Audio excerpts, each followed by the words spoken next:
Georgi, the thought now that I have while watching Anna's footage on Nodor Giorgadze's rich portfolio, which was much fully depicted in Forbes Week today, though it was in Georgian, is that it would be great to have more of such investments, both from local and foreign investors. Do you think Enterprise Georgia's new initiative that's been discussed right now could draw more FDI to the country? Be honest, Elena, we should wait and see, definitely, since it is such a new initiative.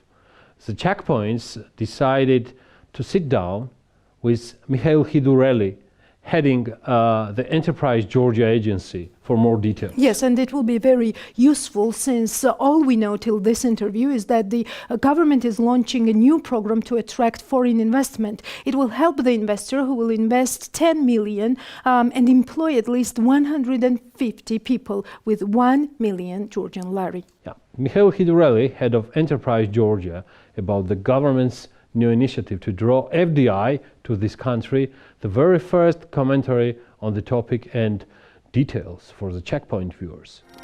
So within increased competition, the FDI grant program will make our investment offer even more attractive. That's one of your latest quotes in this regards, but be honest, BMG and Forbes was privileged personally from you and your team while teasing this news through our news agencies and our shows. So it's official, Misha, already. So what can we say right now and right today? Go ahead.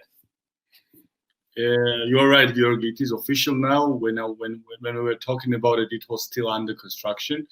I think this is one of the, I would say, historic initiatives in terms of FDI attraction. I think we never done as a country something like this.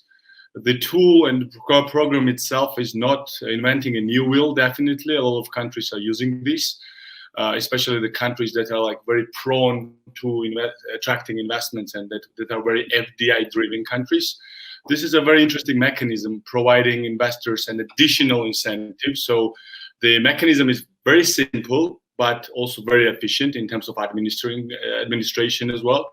So the thing is that if you are an investor from a given list of the sectors, which is automotive parts, electronic parts, aerospace parts, and also the services like business process outsourcing and other services, the target sectors that we as a country are targeting, then you are eligible to get a grant of a maximum 1 million Georgian lari. But to do that in 3 years' time, you have to employ at least 150 people if you are a manufacturer and at least 200 people if you are a BPO company.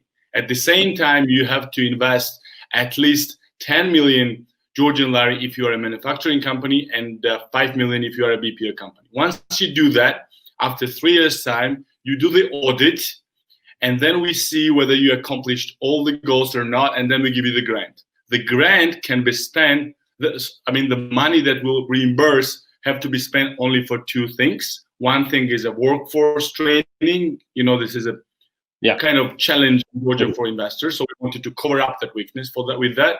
And the second thing is to spend the money for infrastructure. It can be anything like communications or any job that any money that you can spend on infrastructure. It might be utilities and stuff like that. So for to these things, investor comes to us, initiates and says that he wants to invest money and he wants to enroll in our grants program. We sign an agreement, then we follow up. Oh, okay. So it's a part that was my last question. That it's a sort of agreement which is going to be legalized between yourself. As an agency, Misha, am I right? Agency and investor, or it's going to be Ministry of Economy or whoever? As an agency on behalf of the government. So yeah. Okay, correct. We will be the second part. And it's going to be a legal paper, correct? Okay, yeah. It will be a legal paper which will enlist all the liabilities of the companies, and once they do that, and once we see in the audit document that they have really employed the people, really invested in money, only after that we give the cash back. It's a cash back, it's not a grant, which is a good thing, which means that we're safe. I mean, we don't really give out anything unless we know that the money was spent. Yeah. That's why I mentioned in Business Morning just today's shows that it's a sort of cashback personally for me, which is quite business-wise in these relations. Do we have any kind of I'm not talking about affiliations, Misha, but samples as a models how other countries are doing in this regards? I know that you personal with your team, Tornike and others, I mean, all your agency, you are following all the activities, how the real world war goes, not only with coronavirus, but for the period after coronavirus, post-pandemic period, where FDI, where attracting investments going to be the most challengeable. How other countries are doing, and where do we stand as a country? Okay, I think the question is really interesting. You're right that we have, I think, at least this year, we have, I think, knocked at almost all doors where these questions are being answered. These are the location scouts. I think we pretty much covered the big ones. We still have some visits underway. And this is, as I always say, as I'm always saying, this is a very short, small circle. So these people are talking to each other. So what they say is actually what is happening in the world. Of course, the competition is fierce. A lot of countries are trying to either do the structural reforms like taxation and stuff like that, or they're trying to introduce the new incentives like FDI grants, like different kind of cashbacks on salaries. So this is, I think, I always take an example that, of course, investor will not make decisions solely depending on this FDI grant. We all know that. But if investor is comparing two countries with more or less similar capabilities and capacities, then FDI incentive gives you a step forward, which is actually logical. So I think this will be an addition to our very good value proposition. I mean, I'm very objectively speaking, from the investor side, Georgia truly has a good business-friendly climate, taxation, low bureaucracy, and the best thing is that we know what we are targeting. We are not just, moonwalking. Yeah. We know that we need 4-5 sectors, and we know exactly the companies that we are going to come and offer this new incentive very soon. I know the FDI grant, it's not going to be your last, and it cannot be your last initiative coming on behalf of Georgian government. Tell me whatever you can